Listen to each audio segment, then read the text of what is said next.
Hey there everyone, I'm Victor with Victor Vector JKU. It's my first video that I'm doing for YouTube, so we'll see how it goes. But today I'm going to be showing you guys how I'm installing my VoSwitch 8-gang switch for my JKU, so stay tuned.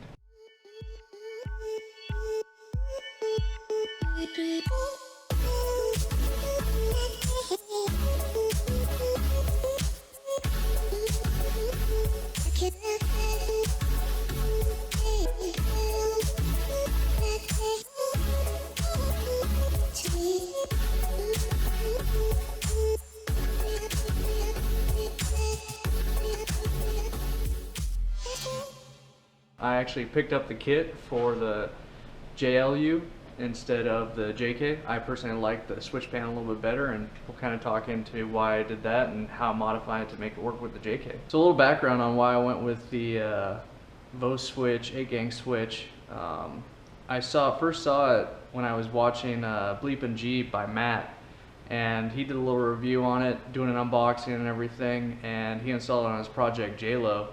And so I saw it, liked some of the functionality that it had, a little bit better than just some of the rocker switch styles, so thought I'd give it a try and see if I could figure out how to modify it to work with the JK.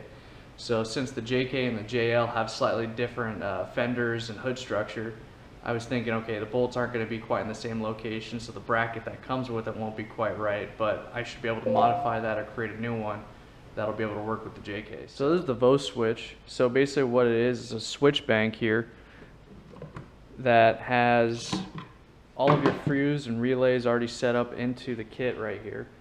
Comes with your switch bank. This comes with a bunch of different stickers that you can throw on the switches. Comes with your wiring diagram, some zip ties, and then also the fuses and the pigtail ends to be able to plug in your accessories. What I liked about this is that you have this single wire that's going to go into your cabin, run to the back of your switch panel here, and then that's all you have going into the cab.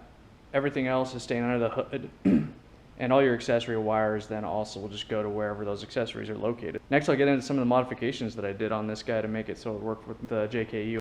Alright, so the first thing that I had to do to make this so that it would be able to even mount up to the JKU, since the hole pattern is a little bit different. So since this is for the JL, it has these two slots pre-drilled and milled out. But for the JK, it's a slightly different bolt pattern. So what I had to do is I had to drill another hole right here. So this measures from this edge to here 7 1/8 of an inch.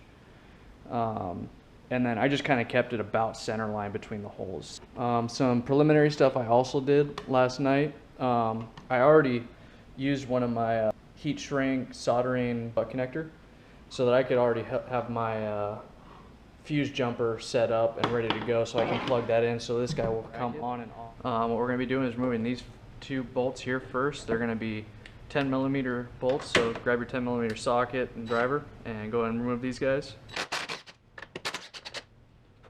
And then from there we're going to go and grab our VoSwitch in the bracket. Go and bring him over, put him into place, make sure your cables are out of the way.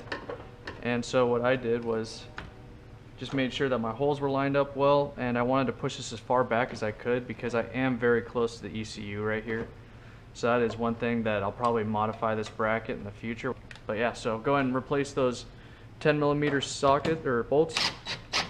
Go ahead and snug those guys down and make sure your bracket's kind of lined up where you want it. And so I just want to make sure that I was tucked in nice and tight here so I'm not interfering. And then also this hole that I drilled was about a 3/8 inch diameter. So with that, this guy mounts in pretty good. Then I can route all my cables, and I do just have a slight bit of clearance. Alright, so first thing before we even start up doing anything with the electrical system, what we want to do is first make sure that we have our negative battery disconnected. That way we don't cause a short to the system or cause any sparks to fly around. So let's go ahead and grab our 10mm socket. Go ahead and loosen that bolt off there so we can take our negative terminal off.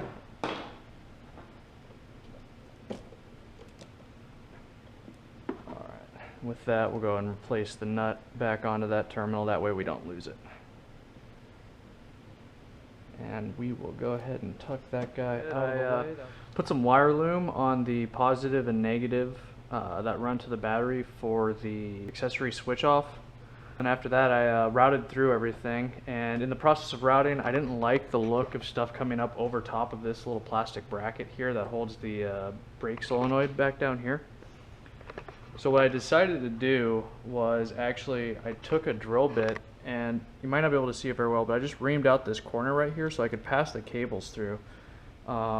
It's kind of similar to where the washer fluid lines come through.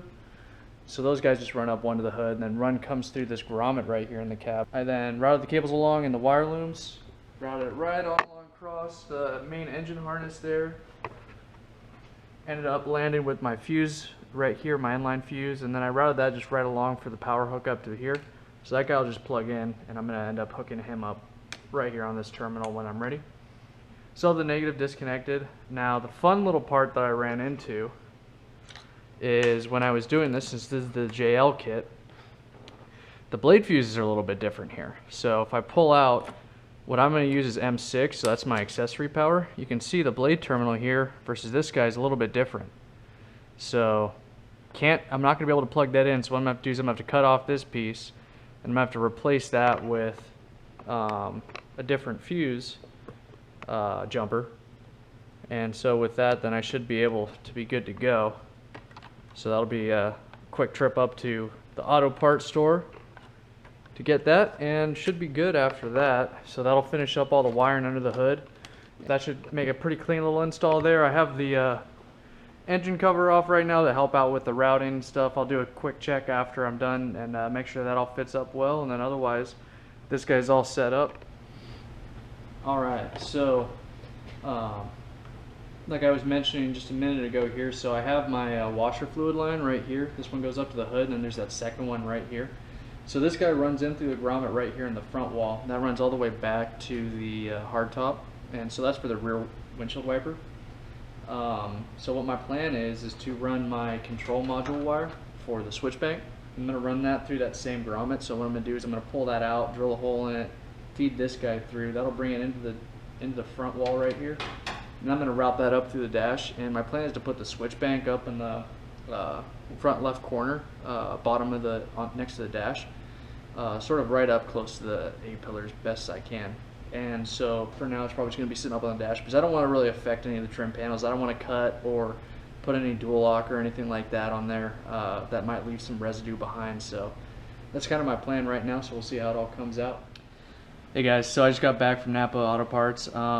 Just picked up the Tapa fuse holder.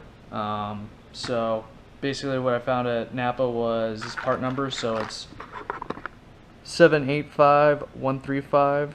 So same thing as what comes with the kit, just a larger size. That's what I needed because my fuses are different than the JL. But yeah, so let's go ahead and show you what I got here. So I had to put in a little extension here for the cable, but basically what I did was I ran in that new fuse tap. I plugged it into M6, which is the power outlet number 1. That's powered by accessory right there. And then with running that guy, I also did a couple little things. I put a notch right here. So by notching that out, it makes it so that this cable is able to run through. And then similarly, I notched on this side as well. And then to finish off, I put a notch right here as well. And that allows these cables to run out. And then basically what I did was I just ran the cables down into this little box here, ran along the side and then back up, and then I again have my positive lead which will be plugged in there. Everything's grounded otherwise, just got to hook up the negative and we're good to go. And so that finishes up the wiring install. So I'm going to go ahead and set the camera up and get that plugged in and finished up. Alright guys, so last thing here, just got to hook up my positive lead. I think I'm going to tap in right here and then hook up my negative again. We'll be good to go.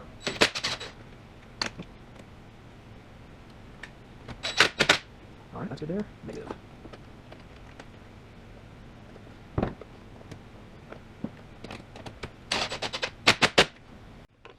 Alright everyone, so got the install done. Only thing left to be done still is to get our control module here thrown inside the dash, but basically I got everything set up per the instructions laid out here. It says for these two dip switches need to be put to the on position, so I flipped them both on, so we're good there. Realized that I had made one little mistake, so in looking at the instructions, does clearly state that or by the wiring diagram, does clearly state here that we do need to have our 100 amp inline power and fuse going to the positive, and then the negative going to the negative terminal on the battery. So if you remember what I did earlier, I actually ran the negative to the fuse block instead. Ends up that didn't work, couldn't get power to the unit, so switched it around. So I ran my negative here, I still kept my positive running in with the fuse bank and everything else, just rerouted the cable through right here. Otherwise, so finished install, so we got everything hooked up here, we got our positive, we got everything running back around behind the engine trim piece. Comes over nice and neat in its wire loom. And then it comes around, wraps in nice and tight underneath, through here, follows in along, connects in everywhere. So let's go ahead and turn on the key and see how this guy lights up now.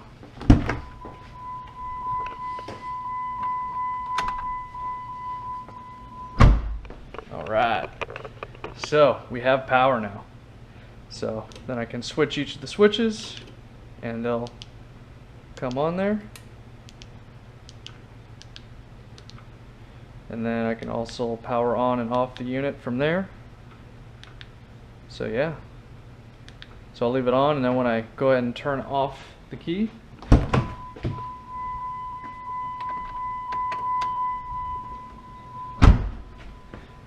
we can see that is no longer on. So that's killer.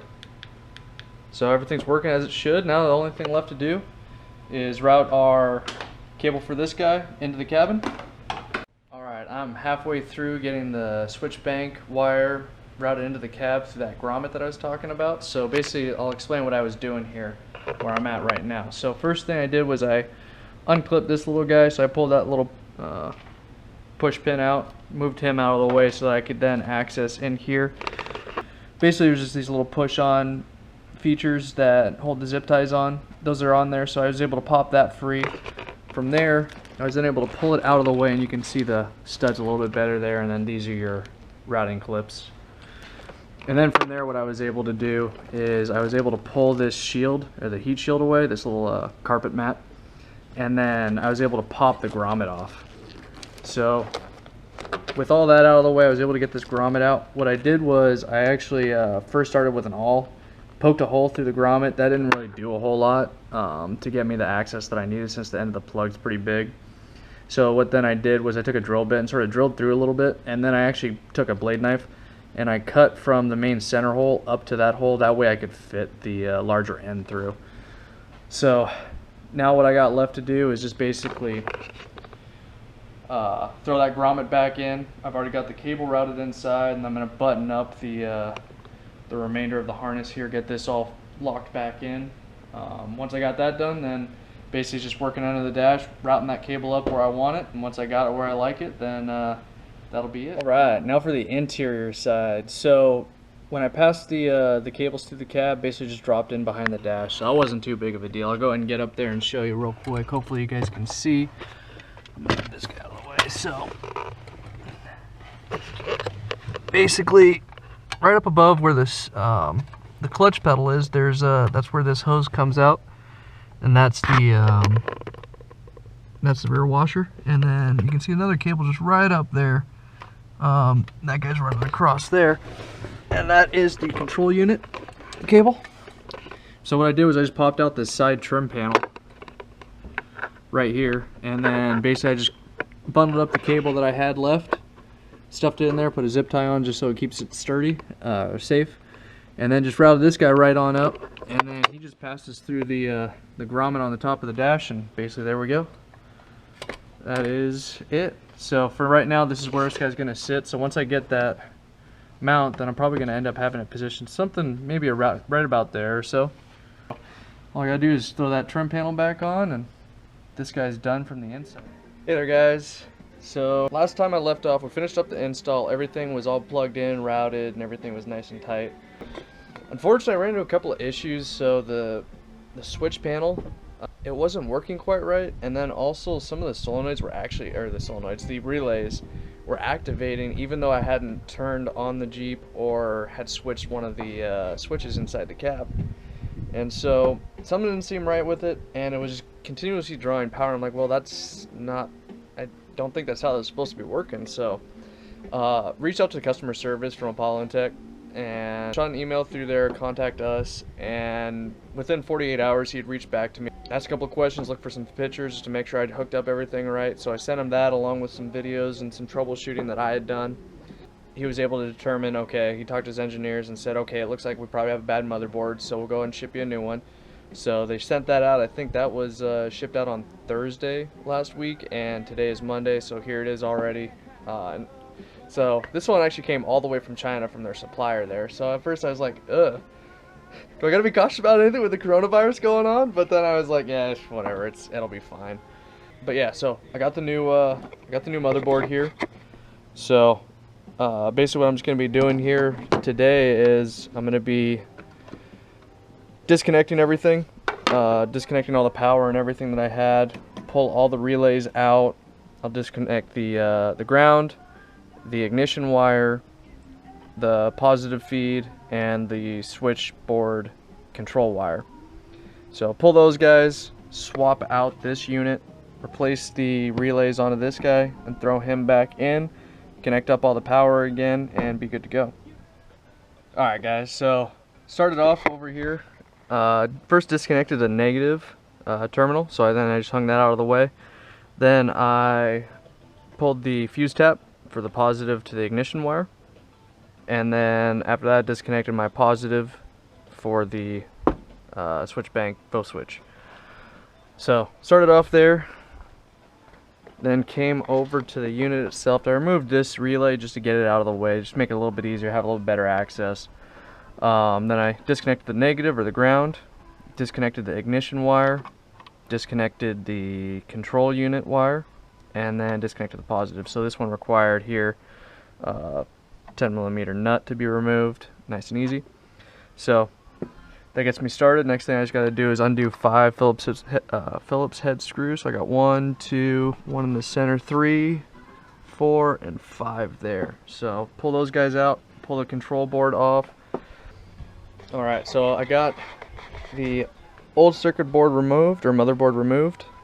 But in side-by-side comparison, I was looking at it, there's one thing that stood out to me that looked a little bit different. I realized that this little heatsink here is not present on the new one. Don't think that should be really an issue. I'm not sure how much temperature is going to be getting coming off this unit while it's being run, but I'd assume it's probably not going to be that big a deal. But we'll see. If not, then you know, I have this documented now, and I can always talk to the company later on if I have an issue with it. So, all right. So I'm gonna go ahead and install this new motherboard here. So we'll just go ahead and drop her into place. Got to kind of fish underneath the wires just a little bit there. All right. Go right there. Make sure I can get this guy on. Probably do that beforehand. Get the positive terminal hooked up just to be in place. That was a little bit of a, kind of had to loosen up everything to get that guy to fit up. Go and reinstall our 5 Phillips head screws. Nice short little guys too, so not easy to get a good hand on. And looks like I'm going into a brass nut, so definitely want to take it easy. Make sure you don't cross thread these guys. I'm sure things are very easy.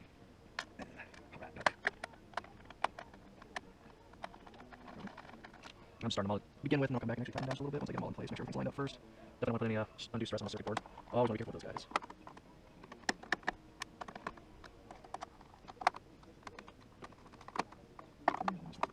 Alright, there we go.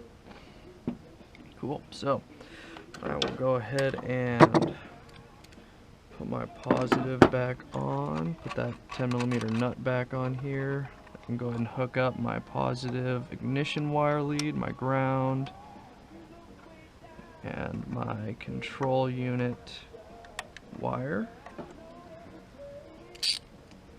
Get this guy going. This guy's definitely not going to need to be too tight either. Just make sure it has good contact, doesn't wiggle around at all. Alright, we're good there. So, next thing will just be to throw in all of our relays here. Pretty easy, so you have 3 in one direction here. And then 1 90 degrees to it. So, I mean, this is going to install one way. You don't have to worry about this. So, let's go ahead and plug these guys all in.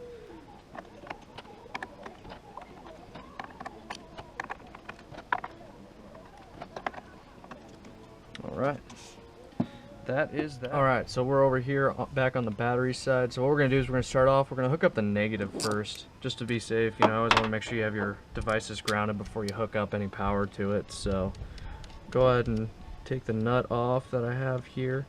I always like to replace the nuts whenever I'm installing anything, or taking anything off and reinstalling. Just that way I don't have to worry about losing any hardware in the process. So go ahead and get him threaded on there, tighten him up. Nice and snug. We'll go ahead and then get our positive. Get that guy threaded on there. Tighten him up. Oops. I like to flip this lever on my ratchet to get this loosening. Right. And then we'll go ahead and finish off with putting our wire tap back in place. Alright, so that's that. So now I can go and close up fuse box.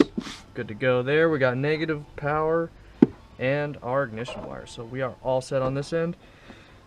And so far I don't hear any of the relays firing up, so fingers crossed we're good to go. So let's go back over to the other side and check it out. So I got everything all hooked back up. We got the battery over there. We got everything hooked up and plugged in here. So first thing I want to mention is that this LED here is now lit green. Before on my last unit, it was actually red.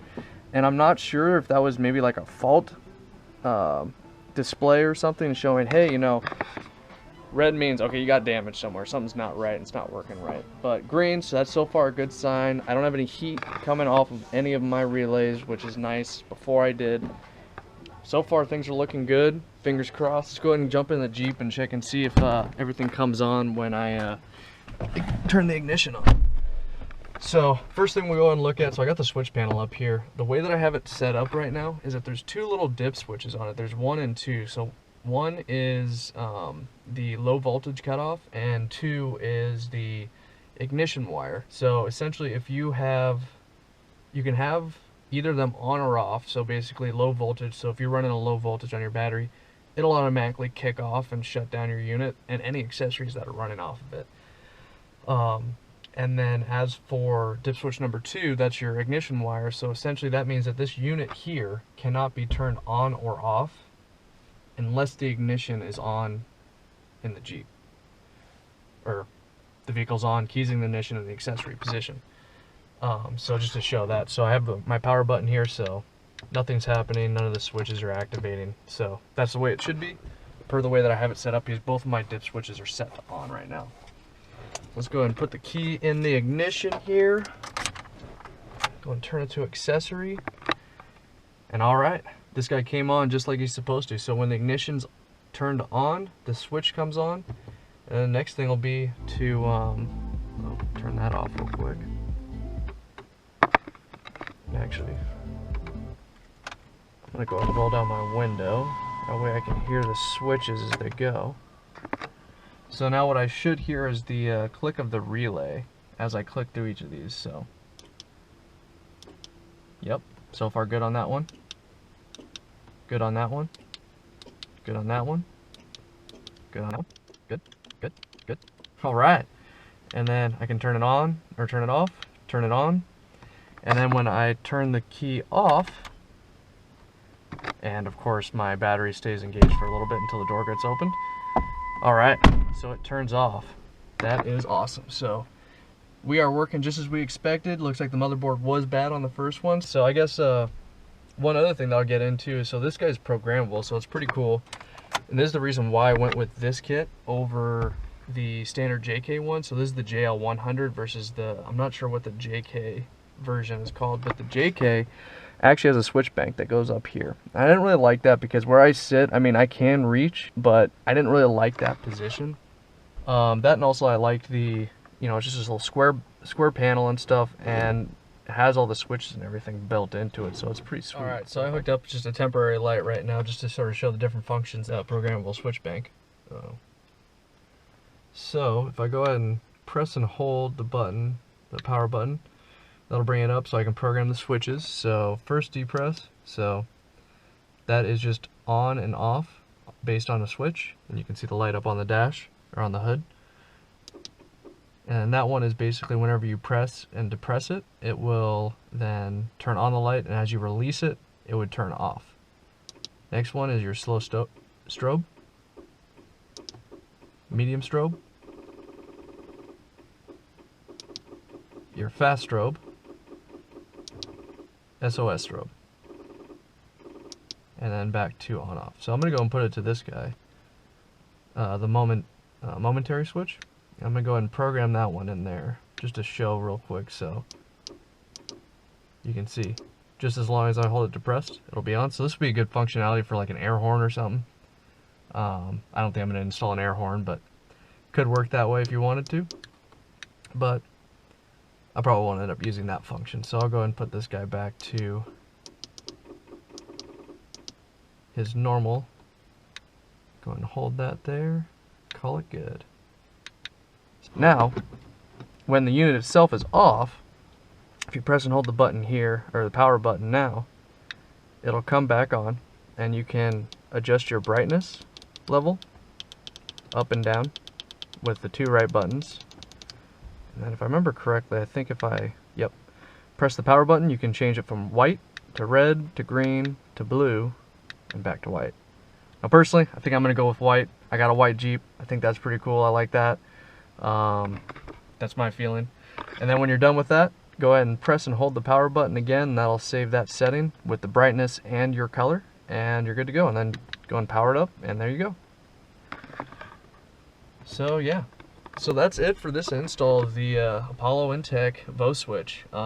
Hope you guys enjoyed the videos that I put together, and definitely gotta recommend. You know, this is a good little product so far. It looks like it's good quality, and it was great having good customer service with them, not giving me a big hassle or anything. They were just very interested in making sure that they understood the issue right, and they got me the part that I needed. So no cost to me, and it's killer.